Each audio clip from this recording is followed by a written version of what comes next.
देखो, cloud computing के बारे में सारी बातें पढ़ी ली थी हमने ऊपर ऊपर से, है ना। फिर हम चल रहे थे यहां पर, ठीक है। तो देखो, क्लाउड कंप्यूटिंग में बेसिकली जो था वो क्लाउड सर्विसेज ही है ना।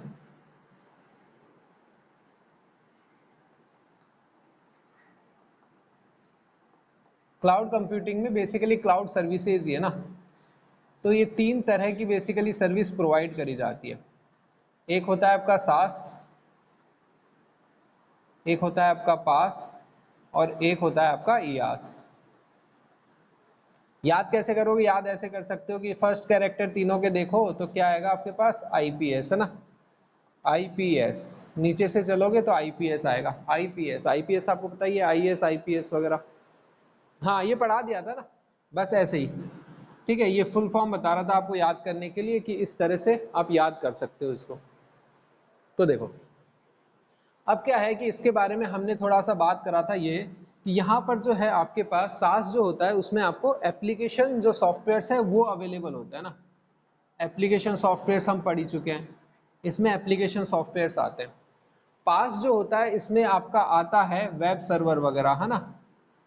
या जो आता है इसमें एक तो जनरल टर्म होती है रन टाइम, जो है आपको इन्वायरमेंट आपको मिलता है।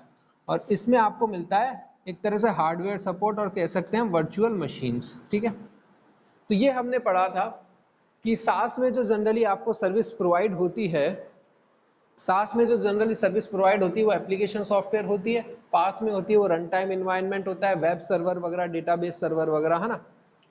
और आस में, यास में जो है वर्चुअल मशीन्स होती है जिसमें आप अपना ऑपरेटिंग सिस्टम डाल सकते हो। ये बेसिकली आपके काम में आता है जनरल पर्पस के लिए, जनरल यूजर्स के लिए। अगर मुझे या आपको कोई भी सर्विस होगी तो हम जनरली यही सर्विस काम में लेते हैं। ये आता है आपके सॉफ्टवेयर डेवलपर्स वगैरह इसको यूज़ में लेते हैं। और ये जो आता है वो नेटवर्क आर्किटेक्ट, सिस्टम एडमिनिस्ट्रेशन, थोड़ा ऐसे रिसर्च वगैरह में, कि जहाँ पर आपको केवल मशीन चाहिए होती है, ऑपरेटिंग सिस्टम आप खुद का इंस्टॉल करना चाहते हो ना, तो वहाँ ये काम में आता है, ठीक है। ये वीडियो देख लेना, वीडियो में हमने और अच्छे से कवर करा है ना, तो वीडियो देख लेना आप।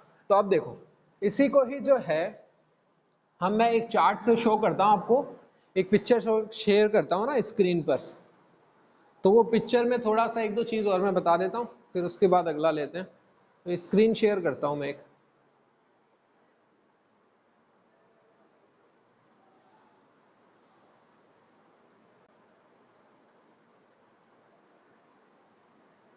देखो ये, है ना। अब ये देखो ध्यान से कि जनरली यहाँ पर क्या बात करी गई है, ये सारी जो टर्म्स है ना, इतनी सारी, कि जैसे ये चार जो है आपके पास एक तरह से पिलर्स दे रखे हैं, चार स्टैक्स दे रखे हैं। इन चारों स्टैक्स पे इतना ध्यान से, अब चारों स्टैक में क्या है, कुछ वैल्यूज दे रखी है, जैसे एप्लीकेशन है, डेटा है, रन टाइम है, मिडिल वेयर है। लेफ्ट साइड में अगर मैं बात करूँ ओएस है, वर्चुअलाइजेशन है। तो ये ज़्यादा टर्म्स पर आपको ध्यान नहीं देना है, मैंने केवल आपको समझाने के लिए ही ये इमेज ली है ना। तो आपको सारी की टर्म्स ऐसे याद वगैरह नहीं करनी है, ठीक है। तो आपको बस समझना है, समझने के लिए मैंने ये जो है इमेज डाउनलोड करी है। तो देखो, सबसे पहले लेफ्ट साइड में चलते हैं। मेरे लेफ्ट साइड में पड़ रहा है, आपके पता नहीं कौन से साइड में हो, जैसे ट्रेडिशनल आईटी लिखा हुआ है सबसे ऊपर, है ना। उस वाले ब्लॉक को देखते हैं, कि ट्रेडिशनल आईटी वाले ब्लॉक को। तो ये जो बता रहा है, ये बता रहा है कि जो ऑरेंज कलर का है, या फिर येलो कलर बोल देते हैं ना इसको, पता नहीं ये कौन सा कलर है, एक डार्क टाइप का है, ऑरेंज और येलो का मिक्सचर करके। तो सपोज ये वाला जो कलर है, ये सारे ब्लॉक्स में भरा हुआ है ट्रेडिशनल आईटी में। ट्रेडिशनल जो आईटी है उसमें ऊपर से नीचे तक ये ऑरेंज कलर के ब्लॉक्स हैं, और बाकी जो हमारे पास है वो वाइट कलर के ब्लॉक्स है ना, दो ही कलर के ब्लॉक्स हैं। तो देखो, ट्रेडिशनल आईटी में बेसिकली ये सारी चीज़ें हैं जो किसी भी आईटी सॉफ्टवेयर, आईटी कंपनीज में बेसिकली किसी भी डेवलपर को चाहिए होती है ना। तो देखो, नीचे से चलते हैं, क्या चाहिए होता है। सबसे पहले नेटवर्क चाहिए होता है, स्टोरेज चाहिए होता है ना। नेटवर्क होना चाहिए, स्टोरेज होनी चाहिए, सर्वर्स हो सकते हैं ना, कुछ ओएस वगैरह, वर्चुअलाइजेशन है, ऑपरेटिंग सिस्टम है। ओएस का मतलब ऑपरेटिंग सिस्टम आ गया, फिर आपका मिडिल वेयर है, रन टाइम है, डेटा है और एप्लीकेशन है। तो सारी टर्म्स पे नहीं जाना है आपको, मैं बता देता हूँ आपको क्या ध्यान में रखना है। देखो, सबसे पहले तो आपको चाहिए कि नेटवर्क होना चाहिए, स्टोरेज होना चाहिए, है ना, वो चाहिए आपको। फिर आपको ऑपरेटिंग सिस्टम चाहिए, फिर आपको एक रन टाइम इन्वायरमेंट चाहिए ना। रन टाइम इन्वायरमेंट वैसे ही जैसे वेब सर्वर है आपका, वेब सर्वर हो गया, डेटाबेस सर्वर हो गया, ये रन टाइम इन्वायरमेंट में। फिर आपका कुछ डेटा होगा और आपके एप्लीकेशन सॉफ्टवेयर्स होंगे सबसे ऊपर। तो जो होता क्या है कि ट्रेडिशनल आईटी में अगर आपने आईएएस पास सास कुछ भी नहीं ले रखा है तो ये जो सारी सर्विसेज है ये सारी सी सर्विस आपको खुद से ही कस्टमाइज करनी पड़ेगी ना, आपको खुद से ही मैनेज करनी पड़ेगी सारी सर्विसें। मैनेज आप करोगे लेकिन मैनेज के साथ एक फ्लेक्सिबिलिटी ये भी आ जाती है कि आप सारी चीज़ें खुद से कस्टमाइज भी कर सकते हो, ठीक है। तो ये मतलब ये जो सारी चीज़ें हैं ये आप खुद से करोगे। ट्रेडिशनल अगर आपने कोई भी सर्विस नहीं ले रखी है तो ये सारी चीज़ें आपको खुद से देखनी पड़ेगी। नेटवर्क भी आपको खुद से मैनेज करना होगा, स्टोरेज भी आपको खुद से करना होगा, ऑपरेटिंग सिस्टम भी आपको खुद से मैनेज करना होगा, आपका खुद का डेटा होगा, एप्लीकेशन सॉफ्टवेयर है वो भी आपको खुद से ही इंस्टॉल वगैरह करना पड़ेगा ना, खुद से ही आपको इंस्टॉल करना पड़ेगा, सॉफ्टवेयर को खुद से ही कॉन्फ़िगर करना पड़ेगा। तो ये सारी चीज़ें आपको खुद से ही करनी पड़ती है। अब फिर आ जाते हैं पर IaaS IaaS में। IaaS में क्या होता है, जब IaaS सर्विस में जो है बाय करता हूँ या फिर लेता हूँ, इस सर्विस को अवेल करता हूँ, तो देखो जो नेटवर्क है नीचे ही नीचे चलते हैं, जो वाइट वाले ब्लॉक्स हैं, नेटवर्क हो गया, स्टोरेज हो गया, तो ये जो है बेसिकली दो ही की बात करो, नेटवर्क हो गया आपका, स्टोरेज हो गया, ये क्या होता है कि आपको सर्विस के रूप में मिलता है ना, एज ए सर्विस आपको मिलता है। तो IaaS में बेसिकली मैं यही देखा था, अपन ने देखा था ना कि वर्चुअल मशीन्स वगैरह, तो वर्चुअल मशीन का मतलब है कि आपको बेसिकली एक हार्डवेयर प्रोवाइड हो जाएगा, नेटवर्क मिल जाएगा आपको, हार्डवेयर वगैरह मिल जाएंगे। फिर वहाँ से देखो ऊपर बढ़ते हैं कि ऑपरेटिंग सिस्टम जो है वो आपको खुद से इंस्टॉल करना होता है ना, कि आप ये चाहते हो कि ऑपरेटिंग सिस्टम मैं अपना खुद से डालूँ। तो दो चीज़ें हैं कि ऑपरेटिंग सिस्टम आप या तो खुद से डालोगे तो ये वाली सर्विस काम में लोगे कि भाई मुझे केवल मशीन चाहिए एक तरह से, है ना, उसके ऊपर मैं ऑपरेटिंग सिस्टम अपना खुद से डालूंगा। फिर उसके ऊपर भी अगर मेरे को ऑपरेटिंग सिस्टम के बाद मुझे कुछ अपना एप्लीकेशन सॉफ्टवेयर वगैरह डालना है तो वो भी मुझे खुद से डालना पड़ेगा। तो अब देखो यहाँ पर दो ही चीज़ें हैं। एक तो समझने की बात यह है कि जो व्हाइट वाले हैं ये आपको एज ए सर्विस मिलेगी, और इसके जो ऊपर जो ऑरेंज वाले हैं, येलो वाले हैं, ये आपको खुद से करना होगा, है ना। तो अब यहाँ दो चीज़ें हैं कि या तो आप देखो खुद से करना चाहते हो, आपका इंटरेस्ट है, दूसरा ये है कि ये एक फ्लेक्सिबिलिटी के रूप में भी देख सकते हैं इसको कि ठीक है मेरे पास अब इंडिपेंडेंट फ्लेक्सिबिलिटी है, मैं अपना कोई सा भी ओएस डाल सकता हूँ, मैं अपनी कोई सी भी एप्लीकेशन सॉफ्टवेयर डाल सकता हूँ, कोई सा भी ओएस डाल सकता हूँ, मेरे ऊपर है। तो मतलब एक पूरी की पूरी मशीन मेरे को मिल जाएगी, अब मैं उसमें कोई सा भी अपना ओएस डालूं, कोई सा भी अपना एप्लीकेशन डालूं।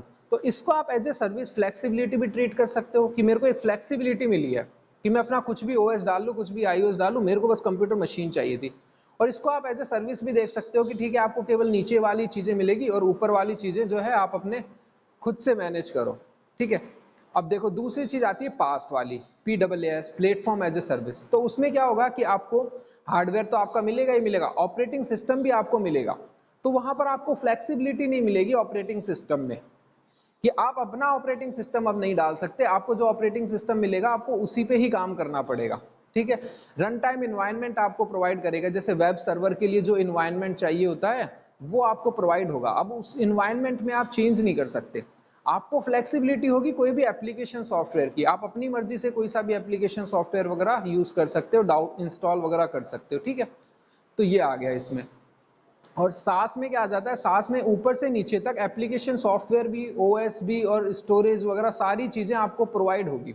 आप इसमें अब देखो प्रोवाइड होगी तो किसी स्टूडेंट के लिए, किसी के लिए तो ये हो जाएगा अच्छी बात है यार, मुझे कुछ भी नहीं करना पड़ा, मेरे को तो अपना एप्लीकेशन सॉफ्टवेयर जो है वो मिल गया, बस मेरे को जो चाहिए था, मेरे को जैसे गूगल ड्राइव चाहिए था तो मेरे को गूगल ड्राइव मिल गया और मेरे को किसी भी चीज़ की ज़रूरत नहीं थी, मेरा काम हो गया। तो किसी के लिए तो ये अच्छी बात है, लेकिन एक दूसरे के लिए, डेवलपर के लिए, उसके लिए फ्लेक्सिबिलिटी यहाँ पर कम हो जाती है कि अब वो रेस्ट्रिक्ट हो गया केवल एक ही एप्लीकेशन पर। तो वो क्या करेगा कि अब जैसे यूज़र है, यूज़र को तो कोई मतलब नहीं है कि भाई मुझे अपना डालना है कुछ ऑपरेटिंग सिस्टम या अपना कुछ इन्वायरमेंट डालना है, तो उसके लिए तो क्या है, उसके लिए तो यूज़र के लिए तो सास ही सही है कि भाई मुझे तो ये एप्लीकेशन चाहिए और मुझे तो है ऊपर से नीचे तक आपका नेटवर्क हो गया, आपका हार्डवेयर हो गया, आपका ओएस हो गया, आपका रन टाइम हो गया, आपके एप्लीकेशन हो गए, सारे के सारे मुझे तो मतलब नहीं है, मुझे तो केवल ये एप्लीकेशन चाहिए वो। अब जब एप्लीकेशन देंगे तो ये सारे के सारे ऑटोमेटिकली होंगे ही उसके पास, है ना। अगर मैं उसको गूगल ड्राइव दे रहा हूँ तो ऑब्वियसली वो गूगल ड्राइव उसको एक्सेस करने दे रहा हूँ तो वो किसी ना किसी ऑपरेटिंग सिस्टम पे रन हो रहा होगा, ऑपरेटिंग सिस्टम में किसी ना किसी हार्डवेयर पे होगा, तो सारी चीज़ें उसको अवेलेबल हो जाती है, लेकिन केवल एक एप्लीकेशन प्रोग्राम अवेलेबल होता है। तो एक तरह से जो देख सकते हो कि आप जो सास है ना वो सबसे कम जो है कॉस्ट इफेक्टिव पड़ता है, सबसे कम पैसे लगते हैं इसमें, क्यों? क्योंकि इसमें केवल आपको एक एप्लीकेशन प्रोग्राम जो है वो रन कराते हो। बाकी ये जरूरी चीज अलग चीज है कि एप्लीकेशन के साथ साथ आपको हार्डवेयर भी मिलता है, ओएस भी मिलता है, लेकिन आपको फंक्शनैलिटी लिमिटेड मिलती है जो आपने चाहिए।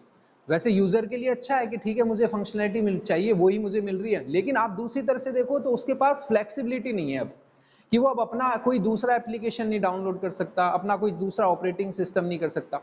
तो अगर यूजर को और ज्यादा फ्लेक्सिबिलिटी चाहिए कि नहीं यार मुझे केवल एक एप्लीकेशन से मतलब नहीं है, मैं तो अपने मन मर्जी से एप्लीकेशन चाहता हूं कि कभी ये वाला एप्लीकेशन कभी ये वाला, और ज्यादा फ्लेक्सिबिलिटी चाहिए, तो थोड़ी कॉस्ट उसको और पे करनी पड़ेगी, तो फिर वो पास की तरफ आ जाएगा। पास में उसको क्या होगा कि हार्डवेयर मिलेगा, ऑपरेटिंग सिस्टम मिलेगा, अब वो एप्लीकेशंस जो है अपनी मनमर्जी से ले सकता है कि मेरे को ये वाला एप्लीकेशन चाहिए, ऐसा एप्लीकेशन चाहिए ना, वो चूज कर सकता है, तो उसको और फ्लेक्सिबिलिटी मिल गई, बस थोड़ी सी कॉस्ट और पे करनी पड़ेगी।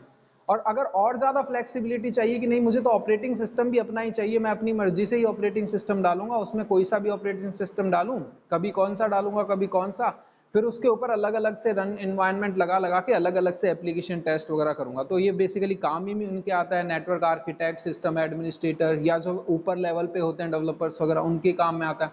तो यहाँ उनको ज़्यादा फ्लेक्सिबिलिटी मिल जाती है, तो यहाँ पे उनको हाई कॉस्ट पे करनी पड़ेगी।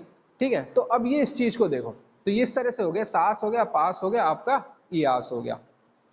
तो हमारे नॉर्मल यूजर के लिए तो हमें ईआस तो बहुत ही बुरा लगेगा, अरे इसमें तो कुछ ही नहीं डाल के दिया, ओएस भी नहीं डाल के दिया, केवल हार्डवेयर दे दिया, हम इसका क्या करें। लेकिन एक्चुअल में सबसे ज़्यादा कॉस्टली यही होगा और सबसे ज़्यादा फ्लेक्सिबल यही होगा। किसके लिए होगा? लेकिन ये हमारे लिए नहीं होगा, उनके लिए होगा, आर्किटेक्ट वगैरह के लिए, बड़े बड़े सीनियर डेवलपर्स के लिए। इसी तरह पास होता है, सास होता है, सास सबसे कम इफेक्टिव होगा, हमारे लिए तो सास सबसे अच्छा है, अरे वाह सास तो बहुत सही है, हमें तो जो एप्लीकेशन चाहिए था वो मिल गया, हमें कुछ भी नहीं करना पड़ा। लेकिन अगर आप एक नेटवर्क आर्किटेक्ट या सॉफ्टवेयर डेवलपर के पॉइंट ऑफ व्यू से देखो तो उसको इससे कोई मतलब ही नहीं है, बोला मुझे एक एप्लीकेशन नहीं चाहिए था, मुझे तो बहुत सारे एप्लीकेशन रन कराने चाहिए थे अपने पास में, मेरे को फ्लेक्सिबिलिटी चाहिए थी कि मैं बहुत सारे एप्लीकेशन अपने पास रन करवा सकूं, तो उसको पास चाहिए, इसको ईआस चाहिए। तो आप ये देख सकते हो कि ईआस जो है सबसे ज़्यादा कॉस्टली पड़ता है ना। और ये जो जनरली ये जो सर्विस है ये केवल अमेजन के द्वारा ज़्यादातर प्रोवाइड करी जाती है। बाकी फिर आपकी आती है पास आ जाती है, फिर आपकी सास आ जाती है। सास सबसे कम कॉस्टली पड़ता है, केवल एक स्पेसिफिक एप्लीकेशन देता है, और ये जो है जनरल यूज़र के काम में आती है। आप देख सकते हो जैसे गूगल ड्राइव आ गया, माइक्रोसॉफ्ट वन ड्राइव, ये सारे सास में आते हैं। ठीक है, तो ये सारी पिक्चर थी, ये आपको ओवरऑल आइडिया दे दिया मैंने आपको। चलो वापस बैक करते हैं,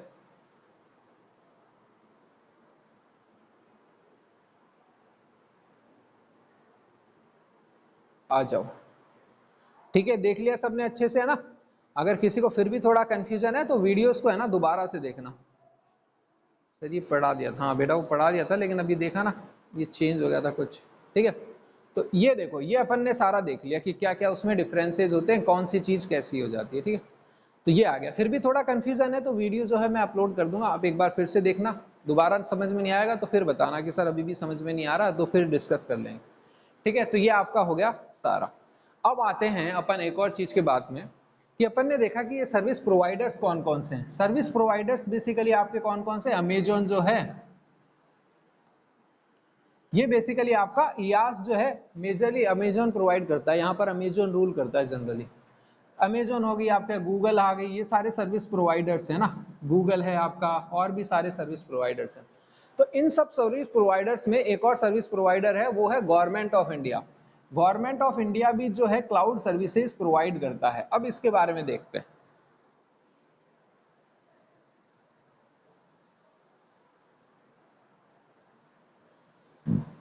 देखो, तो गवर्नमेंट ऑफ इंडिया भी जो है क्लाउड सर्विस प्रोवाइड करता है, जिसको ये नाम देता है जीआई क्लाउड, है ना, जीआई क्लाउड के नाम से देता है। ठीक है, क्लाउड सर्विसेज, और ये आप एक्सेस कर सकते हो, आप गवर्नमेंट ऑफ इंडिया की ये साइट है cloud.gov.in। ठीक है, इस साइट को खोलोगे तो आपको क्लाउड सर्विसेज दिख जाएगी सारी की सारी, ईआस पास सास वगैरह सारी की सारी, और भी सारी सर्विसेज आपको दिख जाएगी, इंडिविजुअल सर्विसेज। ठीक है, और भी सर्विसेज होती है वो सारी आपको दिख जाएगी, आपको जो भी चाहिए वो आप यहाँ से ले सकते हो, पैसे वगैरह देने पड़ेंगे आपको। बेसिकली ये सारी सर्विस हमारे जनरल लोगों के लिए नहीं होती है ना, ये कंपनीज वगैरह को चाहिए होती है सर्विसेज, है ना, आस पियास कंपनीज वगैरह को ज़्यादातर ये सर्विसेज चाहिए होती है। तो गवर्नमेंट ऑफ इंडिया भी ये सर्विस प्रोवाइड करती है, जीआई क्लाउड के नाम से बोलती है उसको, और ये इस साइट से एक्सेस कर सकते हैं। जनरली ये जो चीज़ें मैनेज करती है ना, कंप्यूटर से रिलेटेड जो भी चीज़ें होती है गवर्नमेंट की, जो हेड ऑर्गेनाइजेशन है उसका नाम है एनआईसी। ठीक है, जो भी कंप्यूटिंग से रिलेटेड चीज़ें हैं गवर्नमेंट ऑफ इंडिया में, जो भी कंप्यूटर से रिलेटेड चीज़ें होती है ना, वो इस ऑर्गेनाइजेशन के द्वारा मेनली मैनेज करी जाती है। इसका नाम होता है network informatics, national informatics centre.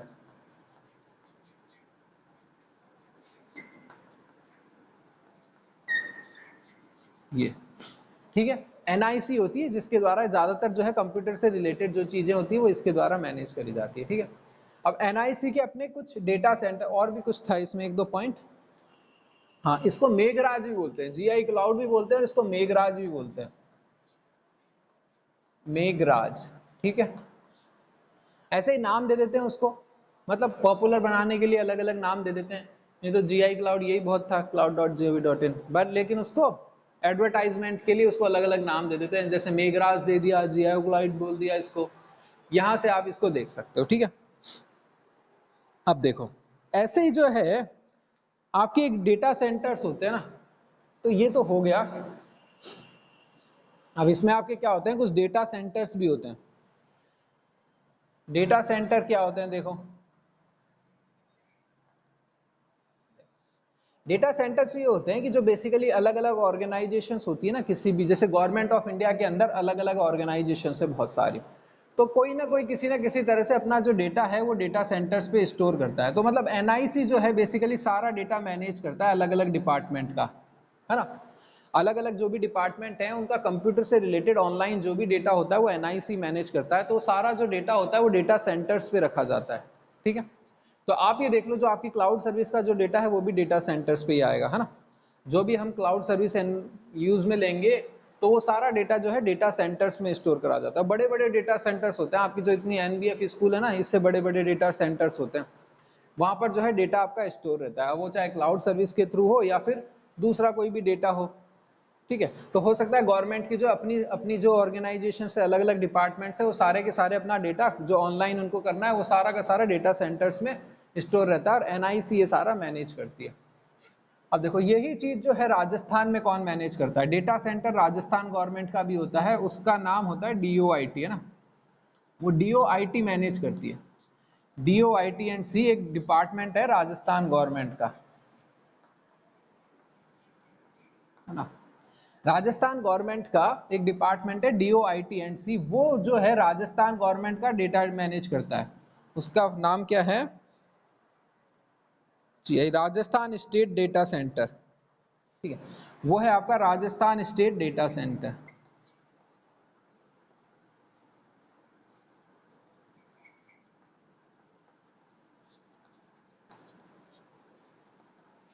ठीक है, तो जैसे ही एनआईसी के डेटा सेंटर्स है वैसे राजस्थान गवर्नमेंट के भी अपने डेटा सेंटर्स है। आपने ई मित्र तो यूज किया ही होगा, सुना होगा। ई मित्र पे बेसिकली बहुत सारी सर्विसेज होती है ना, इतनी सारी सर्विसेज उन्होंने ई मित्र पे डाल रखी है। तो सारा का सारा जो डेटा होता है वो सारा राजस्थान स्टेट जो डेटा सेंटर है हमारा वहां पर होता है। डेटा सेंटर्स होते हैं राजस्थान गवर्नमेंट के और वो मैनेज किए जाते हैं इस डिपार्टमेंट के थ्रू। ठीक है, डीओआईटी एंड सी, इसकी फुल फॉर्म होती है department of information technology and communication. ठीक है, तो आपको पढ़ाने से पहले बेसिकली मैं यही काम करता था इस डिपार्टमेंट में, डीओआईटी एंड सी में। ठीक है, तो जब आपको पढ़ा रहे थे उससे पहले यहीं पर ही मैं काम करता था डीओआईटी एंड सी में। तो इसकी फुल फॉर्म होती है department of information technology and communication.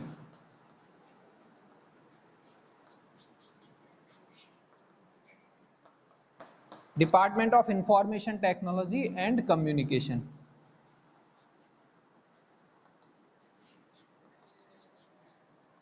ये है।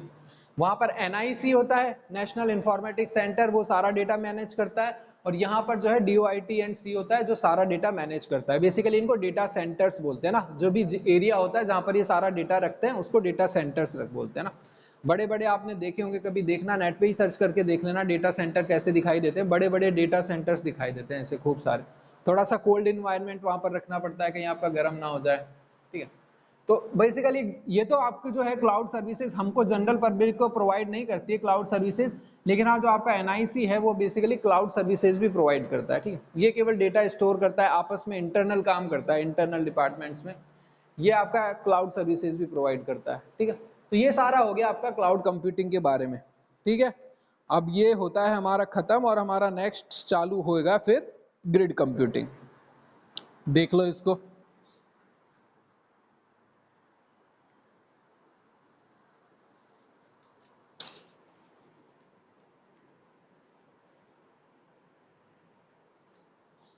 चलो तो नेक्स्ट हम लेते हैं, ठीक है, कवर हो गया। स्टार्ट करें नेक्स्ट इमर्जिंग ट्रेंड, स्टार्ट करें नेक्स्ट वाला इमर्जिंग ट्रेंड, ग्रिड कंप्यूटिंग।